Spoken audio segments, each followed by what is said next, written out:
Então a gente está falando sobre sustentabilidade.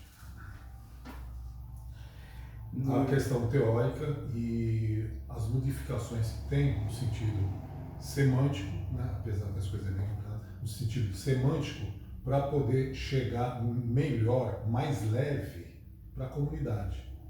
Então quer dizer que hoje, quando se fala em meio ambiente, já não é mais aquela questão de habitat. As pessoas até colocam como habitat natural. Ué, o habitat já é naturalmente, né? Então já não se fala mais em termos do habitat das pessoas. Quando se fala hoje em meio ambiente, se fala em como funciona a segurança no meio ambiente, como vai se trabalhar. Tanto que se pegarmos hoje em qualquer site, em qualquer jornal, precisa-se de técnico em meio ambiente. Quais são os pré-requisitos? Os pré-requisitos são o de um formado em técnico em segurança do trabalho. Mas voltando à questão do meio ambiente, que nós estamos mais acostumados, que é aquela questão do preservação da natureza, de árvores, de animais, mudou-se para sustentabilidade. Sustentabilidade ambiental, sustentabilidade econômica, sustentabilidade política, sustentabilidade jurídica, enfim. Sustentabilidade do imóvel, né? Exatamente. Que a pessoa vai adquirir. Né? Então, tem esse aspecto também. E aí, sobre isso que a gente tem que discutir e levar a você que está participando, a você que nos dá a honra de acessar, né? No sentido de ver em que, não só o termo sustentabilidade, mas o que é isso realmente dentro do mercado imobiliário, né? Para você, de repente, na hora de alugar uma casa, na hora de colocar uma casa para locação, na hora de comprar um imóvel, até mesmo na hora de vender um imóvel, né? Ter essas questões já bem definidas, para não ter problema, porque aí chega, uma pessoa tem mais esclarecimento sobre isso, aí começa a fazer algumas cobranças, né? E nós... Você sabe, Fred, que, na verdade, até a questão legal do imóvel ser sustentável vai dar um valor mais agregado para o imóvel. O Código das Cidades, né, que uma lei federal que é uma lei já antiga, que rege ele coloca uma questão assim, a calçada ela tem que ser 50% concreto e 50% grama, por exemplo, que quando vem a chuva vai escoar na ter drenagem, né? Vai ter drenagem. Então, essa questão de sustentabilidade de uma cidade em si, a questão de plantio de árvores, inclusive da calçada, ela vai ajudar muito vamos dizer assim, até no desenvolver da cidade, porque se ela vai drenar, ela não tem enchente. Então, não tem enchente, libera dinheiro para outras coisas. Outras coisas, né? Tem esse aspecto, que é aquela questão de São Paulo. Todo mundo fala, mas São Paulo tem sempre... mas tem sempre enchente. Eles colocaram tudo, né?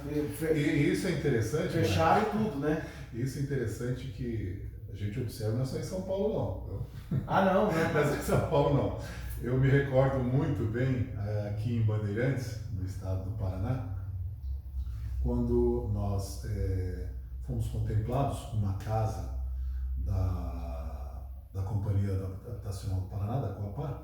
Aí o que aconteceu? Chegamos lá, tinha a calçada pronta, né? Justamente com uma parte, dessa forma que você falou aqui. Agora eu fico sabendo que é uma questão legal, né? É uma questão legal. Tá?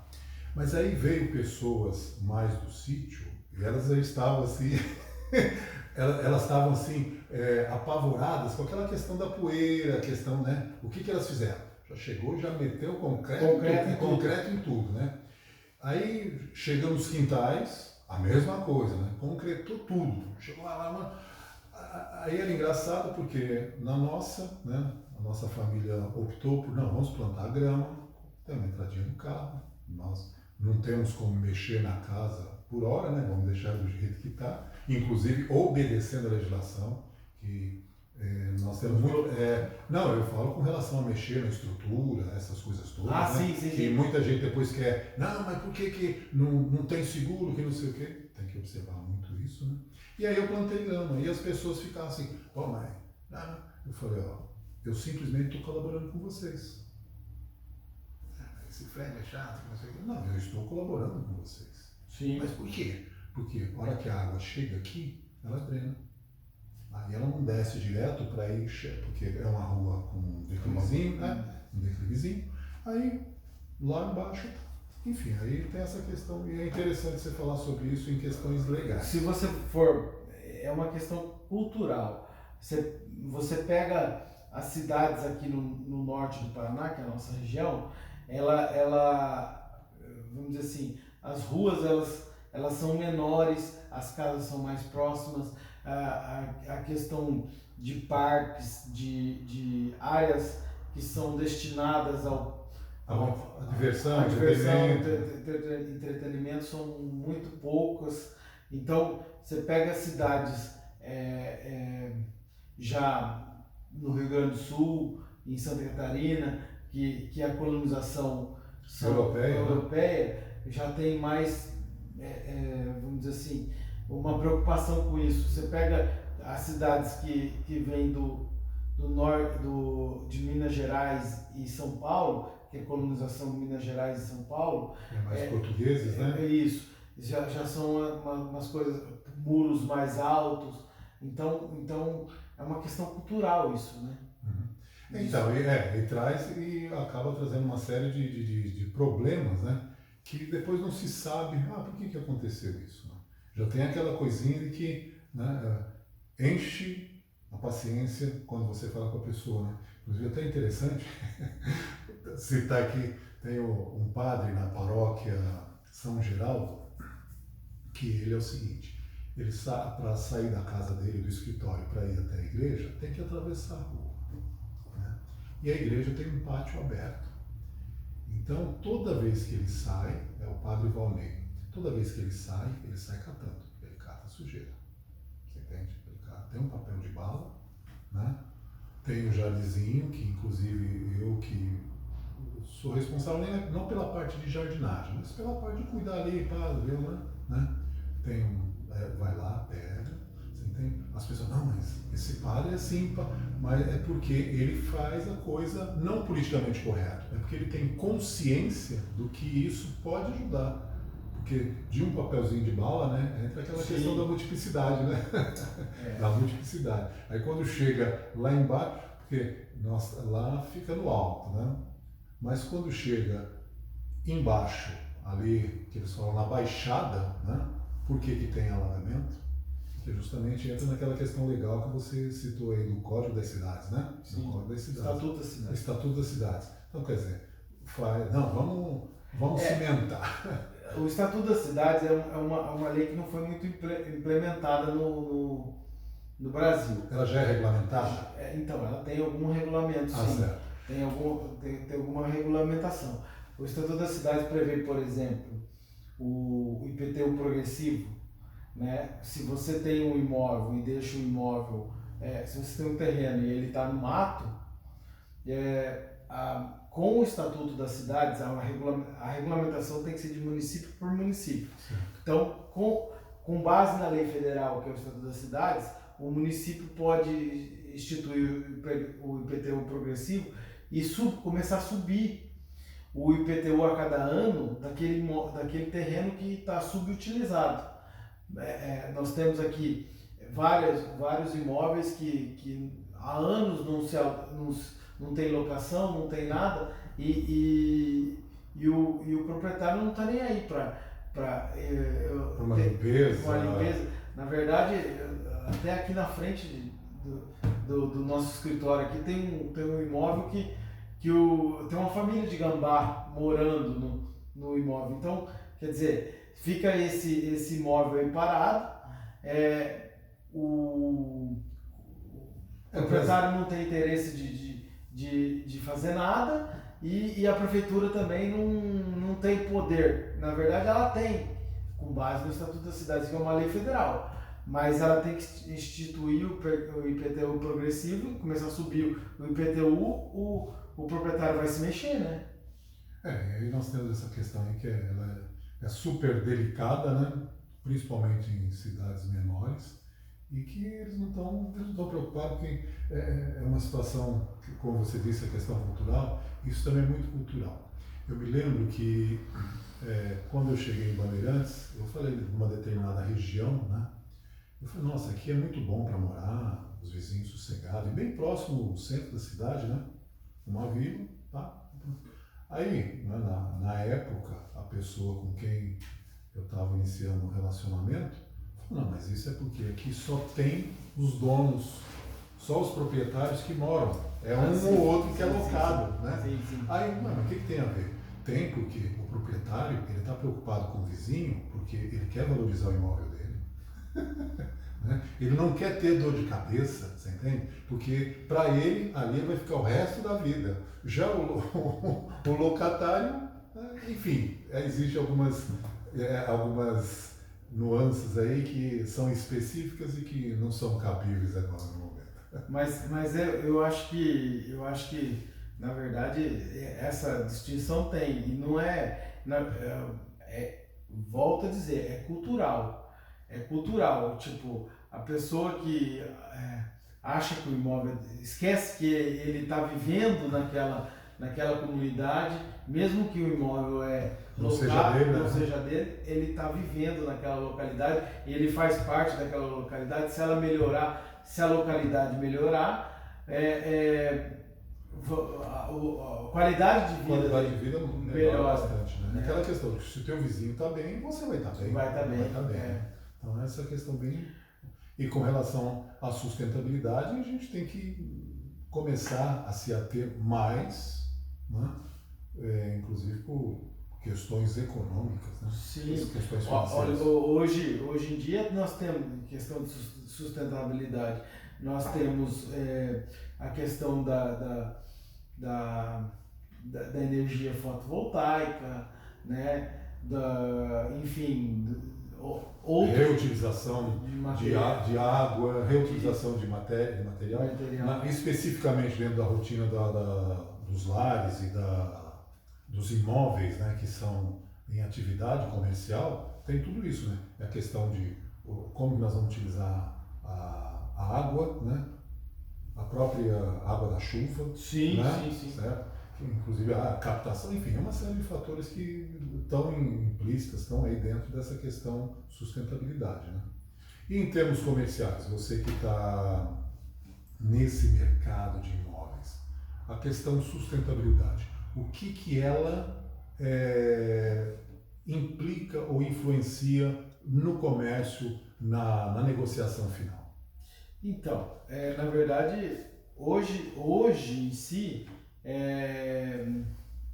vamos dizer assim, a estética ela tem um fator predominante, né? É o preponderante. Preponderante. A estética do imóvel, a sustentabilidade fica em segundo plano. Só que eu acho que as duas caminham junto, porque se o cara tem o cuidado de ter uma casa sustentável, obviamente ele vai deixar a casa dele estética. Então, ele vai se preocupar com outras coisas.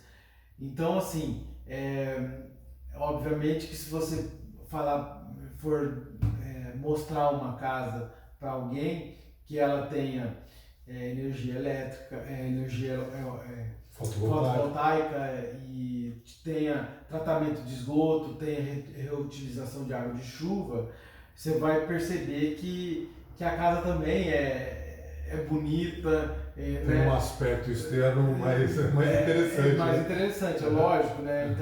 Então assim, é um fator que agrega. É um fator que agrega. E outro, agrega... Mas agrega valor pela funcionalidade dela ou agrega valor pelo custo?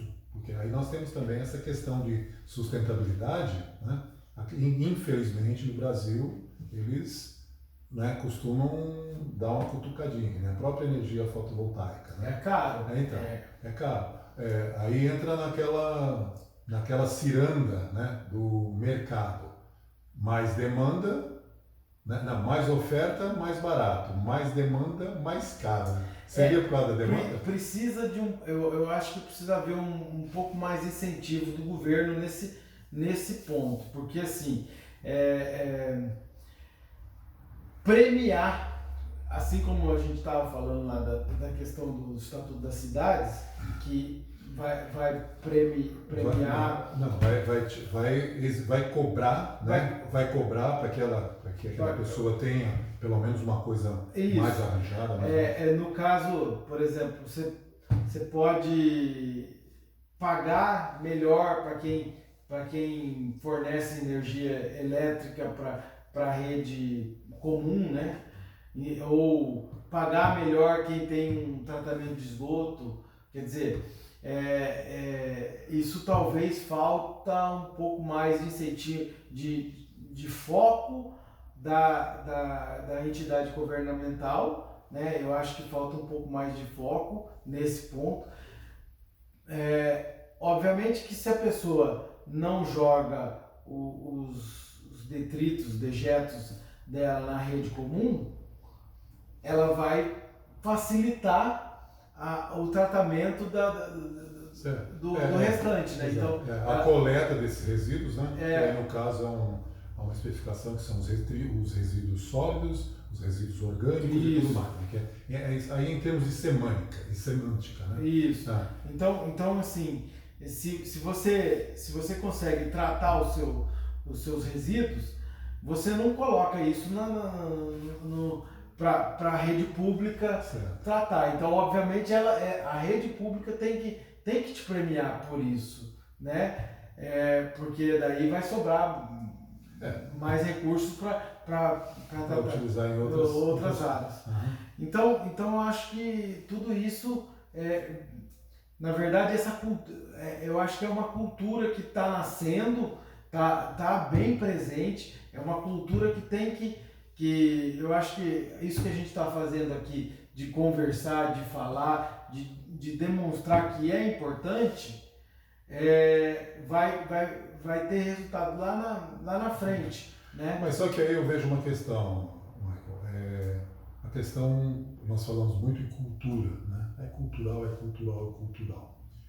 Essa cultura vem da base educacional, mas não da educação acadêmica, que entrou lá no pré, no jardim, no primeiro ano, não. Da educação comportamental lá dentro de casa. Porque hoje nós falamos muito, não, a criança é o nosso futuro. Isso aí é óbvio. Ela é o futuro, né? Mas dá aquele sentido de que a criança vai melhorar. Só que, gente, a criança não vai melhorar nada, absolutamente nada, se ela não tiver o exemplo. Sim. Se ela não tiver o exemplo. Porque aí eu tenho um amigo que ele fala sempre o seguinte, que os avós dele, de origem italiana, diziam o seguinte: o falar, como se diz? Você falando, você, né, você conduz, vamos dizer assim. Você agindo, você arrasta. A ideia é essa. A frase não é essa, mas a ideia é essa. Então, se eu vou e falo, é aquele tipo assim, o oposto é que lá, faça o que eu falo, não faça o que eu faço, né? Só que a vida é diferente. Nós vamos ensinar em qualquer área, e até mesmo na sustentabilidade, e eu tiro exemplo também pessoal, quando saiu aquela questão aí já não, é a parte de educação da criança, né? Eu me lembro que aquela questão do cinto de segurança, né? Então, sim, né? Aí, criança com menos de 10 anos, não depois foi evoluindo, a lei foi vendo mais a questão do tamanho da criança. Mas antes era faixa etária, menos de 10 anos não podia. Aí eu me lembro que um dia eu estava no carro, inclusive da empresa, sentei, a minha filha mais velha, né? Ela tinha bem menos de 10 anos na época, já chegou, não precisou eu falar para ela que não, vai para trás, não. Ela já chegou, foi lá para trás, sentou, colocou um cintinho, né? Ah, aí eu peguei, fechei o carro, pá, tava batendo nas minhas costas. Ô pai, o senhor não está esquecendo nada, não? Ah, sim. O senhor não está esquecendo nada? Não, não, filho, a carteira está aqui, coisa e tal, nós viemos aumentar, tá aqui. Ué, mas por que o senhor vive falando no rádio que a gente tem que andar de segurança, no cinto de segurança? Tudo bem, filho, desculpa, né? Fui, coloquei o cinto de segurança. Quer dizer, isso, né? Ela já pegou. Agora só, nós falamos até o mercado ali, aí não tem problema não. O pai, pode deixar que o pai, aquilo fica na cabeça dela. Depois ela vai. Né? Então Sim, é a questão da educação. Exatamente. Então essa questão da sustentabilidade, essa questão, nós temos que ter uma preocupação muito grande nessa formação da criança, né? Porque aí realmente no futuro ela vai cobrar. Se você vê o seu pai plantando uma árvore, no futuro você vai plantar uma árvore. Isso é indiscutível. Eu acho que é isso aí. Tipo, se você fizer uma casa sustentável, obviamente que às vezes ela vai ter valor agregado por ser sustentável. Isso, mas se você fizer uma casa sustentável, em 2 ou 3 gerações as casas todas vão ser sustentáveis. Com certeza. Vai ser uma necessidade ter uma energia fotovoltaica, vai ser uma necessidade de tratar o resíduo sólido, o resíduo líquido. Então é isso aí, é uma mudança que eu acho assim que esses dias, agora dia 27 de agosto foi dia do corretor. E eu até postei uma situação e disse que o corretor, o corretor de imóveis, ele vende um sonho. Ele vende a ideia de um bem-estar. Uma casa é a ideia de um lar. De um lar de aconchego, né? Porque, então, nossa, eu vou ser abraçado. Então, inclusive, ele é o fomentador, ele é um dos fomentadores dessa ideia de sustentabilidade. É lógico, se ele der ênfase na sustentabilidade, o cliente dele, que tem ele como especialista em imóvel, né?